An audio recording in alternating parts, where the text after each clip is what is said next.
Hey guys, welcome back to my channel. My name is Grace. For today's content guys, ay meron po akong i-share about sa GCash Junior. So, sa mga hindi pa po nakakalam kung paano po gawin yung GCash Junior, same lang din po siya sa GCash ng pang-adult po para sa atin. So, ganito kasi nangyari.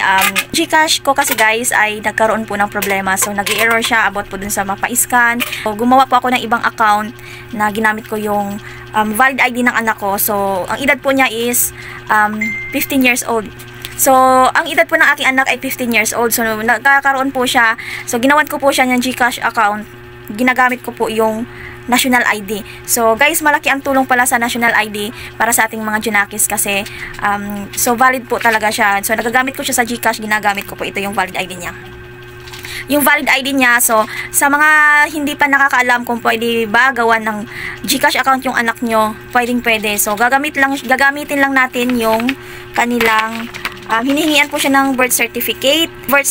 Doon lang din po ito i-attach doon sa kung paano ka mag-fill up ng form.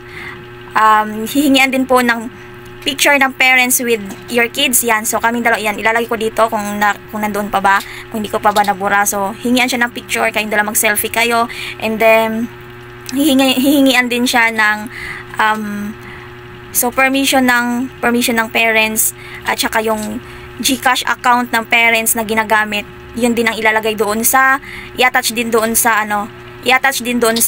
magiging GCash account ng anak nyo. Yung gagamitin yung number, yun yung ginagamit sa GCash mo yun. So, marami naman po siyang mga fill upan doon. So, susundin nyo lang po yung mga nakalagay. So, proceed lang kayo ng proceed. Ayan.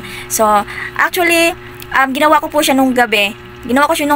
Kinabukasan, nag-message yung GCash. So, nagkaroon po ng nag-congratulations po yung verified na yung account ng aking anak. So, ang lumalabas doon is GCash Junior. So, dito guys, ipapakita ko dito kung anong itsura ng Junior sa loob, kung anong itsura ng loob niya. So, ayan guys. So, ipapakita ko sa keep on watching. So, ayan, nakapagawa na ako ng GCash. So, Junior lang tayo ngayon guys So, ayan, meron siyang 10. Nalagyan ko na siya ng 10. At least, verified na tayo.